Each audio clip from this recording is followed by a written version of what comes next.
How's it going, everyone? My name is Chris, One More Game MTG, and I got a great one for you today. We are going to show you how to make these insane custom options that you see here that I just played recently in the MagicCon Philly. So you'll see you have some pretty insane options that you can make. And we're going to go right into it on this video.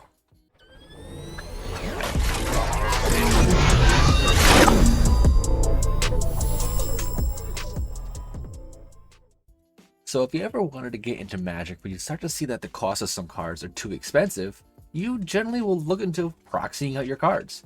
And there's a lot of different services out there that allow you to proxy your cards out for almost little to no cost, or simply just print them out at your house. But if you want to bling those cards out a little bit more, we have some viable, great options. I 100% will support any people out there who are selling their own proxies, but sometimes you just want to do it on your own. We have that option of MPCFill. And you can make some pretty insane objects like, look at the little muffin man, it's the gingerbread. In this video, we're going to show you how to make those proxy cards and have them shipped right to your door. For the purposes of this video, I'm going to be using a Windows PC. The very first thing you want to do is open up your internet browser and go to MPCFill.com. You'll be greeted right this main page right here where you have the options of a guide, what's new, contributions, and Patreon support. Then there's a GitHub, Reddit, Discord, and some more about. I'm going to go over this all right here and show you the easiest way to get right into this. Now, right from the start, you're going to see a little section of cards to put in. Cards to put in. What you're going to do is figure out what cards you want. Now, you do have the option of uploading a list as well, which if you're using your deck list on magicthegathering.com, you can basically export them into a single file and then upload them all into a single sheet. Pretty simple, straightforward option, which I generally use myself, where I'll basically build the deck on MPCFill, and when I'm ready to purchase it, whatever I'd like to do, just export it right to Arena or right to the clipboard and import it here. Cool thing about this is you have a CSV file, XML order, or a URL. So there are options to allow you to just paste right into it. For this, we're just going to do 5 Mana Crypt. Very common card people like to play with. That is, like I said, very expensive cards. What you want to do with it, just start off with the amount of cards you're doing. You want to do the amount, X, space, and then the card itself. Now, there is some options you can do in there for tokens as well. So you can search for tokens by prepending that card's name with T, colon, and then do whatever it is, Golem, Citizen, Goblin, you name it. They do have a guide here as well, which will help you fill out what specific options you can do. What you'll see here is customize your order. You basically want to figure out what kind of cards you want to upload to it itself. Part 2 is downloading and run the tool. It's pretty straightforward from there. You figure out what cards you want to add in, run the tool, and it does everything automatically for you right from the get-go. So it's gonna go right to it right here. So we're gonna do 5x Mana Crypts. Once you have your list fully loaded up right there, what you want to do is you just want to hit submit. From there, it's gonna load up all of your cards. On the right side, this is one thing that you want to look at into the NPC bracket of up to 18 cards. What they do at MPCFill is they're going to generate an order of a certain amount of cards that you can purchase. In this case, you technically, that one package has 18 cards. So you want to make the best value out of it by putting a full 18 cards into it. You don't want to like basically get 5 cards out of the 18, because those other 13 cards, for example, in this case, would be completely blank and you're in a sense wasting your money.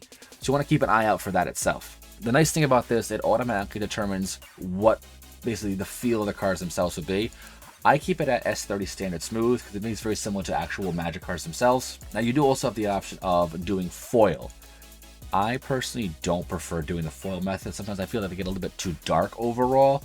This way, the non-foil is more clean cut. You don't have to worry about any weird shading, the lighting, especially if you're on spell table. This way you have a great option of being straight, clean cut to the point. You can also add more over here as well, more cards, if you forgot to add 1 or 2. Once you have the options here, you now are greeted with all the different cards that are available that you've inputted in your list itself. You can click left and right to go between the different arts. This is where you start getting more creative with the game itself. If you click on the middle number right here, you're now going to be greeted with all of the different artists that have provided cards themselves to this site itself. It's pretty insane, the value of this. There are tons and tons of options. Like you see with the Mana Crypt, there's 124 options available.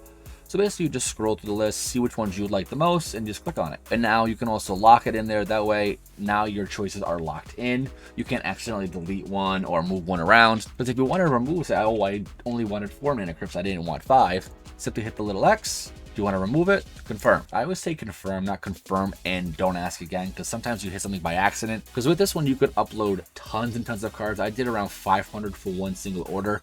And with that, if you keep hitting by accident one specific card that you want to get through, and then the order comes in, now you're missing out one card. It's going to be kind of like cumbersome a little bit. Once you have this order set through, so we'll just put a few different ones. Let's get this over here, select that one, like this one. Now there's tons of different cards.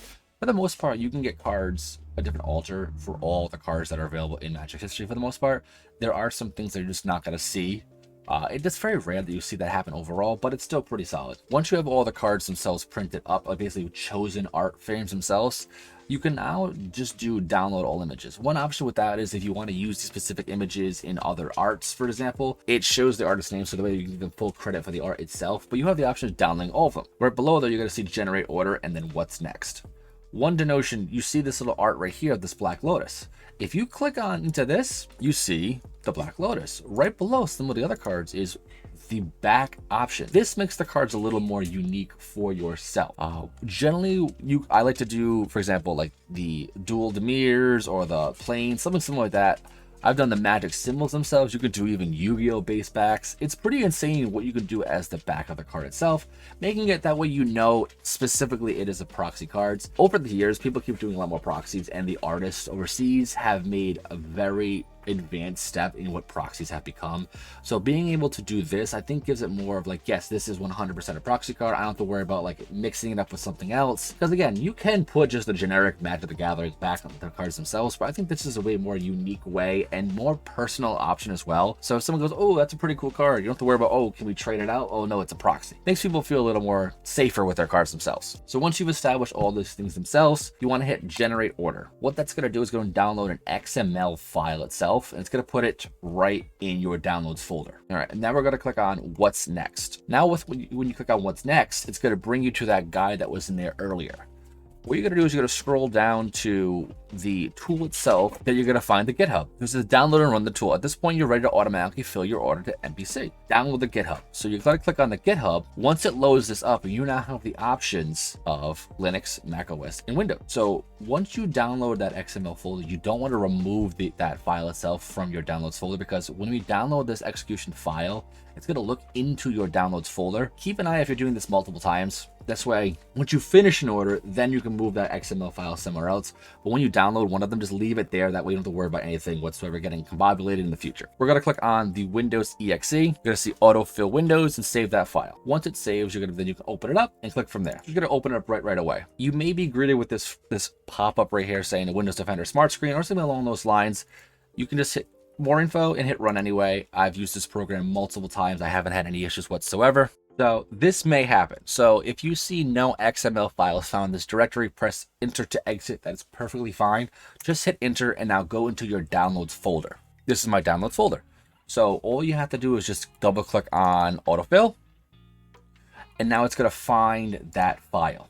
So what it's going to do, as you see it instantly popped up right here, it's going to read all of the cards that you've placed in that order itself and automatically populate them to makeplayingcards.com. Now, makeplayingcards.com is where we're going to be ordering the custom cards from themselves. So the benefit of this is now you're going to have it automatically know what to hit next, which is pretty insane. So you see, it's doing all this stuff in the background where you don't need to click on anything. Everything is done automatically. It knows specifically what cards to get, which ones to put into place, and just all of it right for yourself, which is an amazing thing where if you do the custom route where you can do one by one, changing different arts, changing different cut, like the materials that you use, the thickness, you name it, it has the option to do it. But the benefit of using this like actual GitHub file allows it to just do everything on its own, which that in itself is worth every bit. Now you want to leave this file running in the background, because what it's doing, it's reading all the cards that it needs to put into the makeplayingcards.com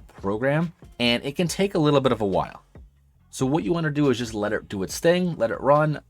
I've had it take a 3 to 4 hours, depending on how many cards I've put into the order itself. As you'll see, it's slowly loading up the orders and the photos right there. Now, prior to when you were doing the download all images, if you were not using that GitHub file to upload the images automatically, you would use that options of downloading all to implement itself. But the benefit is right here, you'll see in this command prompt, it's showing you it's uploaded the image, it's downloaded the image properly, it's inserted the fronts properly, and it's putting everything. Let's just take 1 minute, take a quick pause, have it load everything up, and we'll be right back. All right, that took about 3 to 5 minutes, so it wasn't too bad. As you'll see within the file itself, it'll say status, state finish, action not applicable, sound words. So now that that's all squared away, we can hit the X on that, and now you'll see on the NPC page, it has the front of the card and the back of the card for all of the cards themselves. Now, if you want to, you have the option of making a different back for all of the cards. Personally, I think that just takes a little bit too much time. This is pretty straightforward. At this point now, it's going to say, hey, please confirm this. Yes, I confirm that all the images, names, and other content added to my design are correct, and that I own all copyright images. That one, it's more so saying they don't want you to put pictures of like famous actors, actresses, musicians, stuff like that. You need to have it be very straightforward because, again, things like that cannot be copyrighted due to laws. So this one, just hit on yes and hit add to cart. And now it's within the cart itself. If you see here, you go to your cart, go to checkout, and then once you hit that, it'll pop up a window saying no box notes. Would you like to add a box of the cards? Basically, if you want to literally put a box for your cards, just said no thanks. And then here you're gonna want to make a login information for your membership itself. And once you do that, just hit continue and you're done. Pretty straightforward. And that's it. It's pretty straightforward. It's not like it's as tedious of a task it may seem. It's pretty awesome. And you get the cards. You can get the cards in a very quick, efficient method if you do a higher paid shipping. But the average turnaround is about 1.5 to 2 weeks, depending upon how many cards you were to purchase as well. Generally, I've had no issues getting them in within the 2-week period. So I would say you're going to an event, put in a 2 weeks notice prior to ensure yourself getting all the cards in the mail if you wish to bring those to the event itself. Thank you very much for watching. My name is Chris, One More Game MTG. I just gave you a quick rundown on how to make these insane alternate cards using MakePlayingCards.com. You can do extended full arts. You can do full custom cards if you want to. It's a pretty straightforward and easy process, all through MPCFill.com and MakePlayingCards.com. Definitely check these out if you want to bling out your next commander deck. Thanks for watching.